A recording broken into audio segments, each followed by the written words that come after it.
পৃথিবীর সবচেয়ে শক্তিশালী সামরিক বাহিনীর প্রধান সাম্প্রতিক একটা কথা বলেছেন। কথাটা শুনলে আপনার পিঠে ঠান্ডা স্রোত বয়ে যাবে। তিনি বলেছেন, আমরা নিজেরাও জানি না এই ক্ষেপণাস্ত্র থেকে কিভাবে বাঁচতে হয়। এটা কোনো ছোট দেশের সেনাপ্রধান বলেনি, এটা বলেছে মার্কিন যুক্তরাষ্ট্রের সেনাপ্রধান, যে দেশ বছরে $886 বিলিয়ন সামরিক খাতে ব্যয় করছে।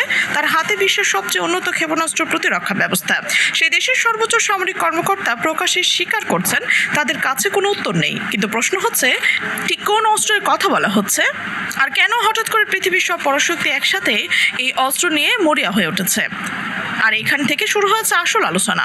গত কয়েক সপ্তাহে একটা বিষয় লক্ষ্য করলে দেখবেন, পৃথিবীর প্রধান সামরিক শক্তিগুলোর ঘন ঘন ক্ষেপণাস্ত্র পরীক্ষা চালাচ্ছে। যুক্তরাষ্ট্র করছে, চীন করছে, রাশিয়া করছে, এমনকি উত্তর কোরিয়াও করছে। আর এই পরীক্ষাগুলোর মধ্যে একটা কমন ফ্যাক্টর রয়েছে, প্রতিটা হাইপারসনিক ক্ষেপণাস্ত্রের পরীক্ষা। এটা কোনো কাকতালীয় ঘটনা নয়, এটা একটা পরিকল্পিত প্রতিযোগিতা। সামরিক বিশ্লেষকরা যেন বলছেন, নতুন প্রজন্মের অস্ত্র দৌড়, যেটা শীতল যুদ্ধের পারমাণবিক অস্ত্র প্রতিযোগিতার চেয়ে বিপজ্জনক। কিন্তু কেন হঠাৎ সবাই একই সাথে এই একটি ঘটনা বা একটি বিশেষ ধরনের ক্ষেপণাস্ত্র নিয়ে এতটা মরিয়া? এর উত্তরটা বুঝতে হলে আগে বুঝতে হবে প্রচলিত ক্ষেপণাস্ত্র ব্যবস্থা আসলে কি সমস্যা তৈরি হয়েছে।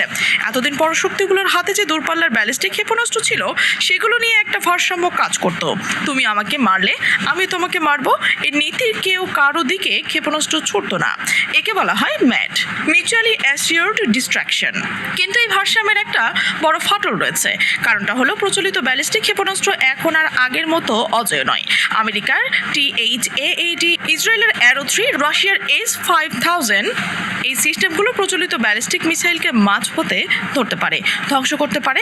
মানে আপনি যদি পুরনো প্রযুক্তির ক্ষেপণাস্ত্র ছোড়েন, আপনাকে প্রতিপক্ষ সেটা আসার আগেই শেষ করে দিতে পারবে।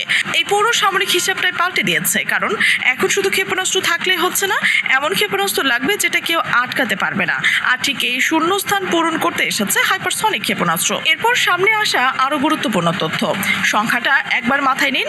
শব্দের গতি প্রতি সেকেন্ডে 343 মিটার। আধুনিক যুদ্ধ বিমান শব্দের চেয়েও দ্রুত উঠতে পারে, সেটাকে বলে সুপারসনিক। কিন্তু হাইপারসনিক ক্ষেপণাস্ত্র চলে শব্দের 5 থেকে 9 গুণ গতিতে, ম্যাক 5 থেকে ম্যাক 9। প্রতি সেকেন্ডে প্রায় 5 মাইল পথ অতিক্রম করতে পারে।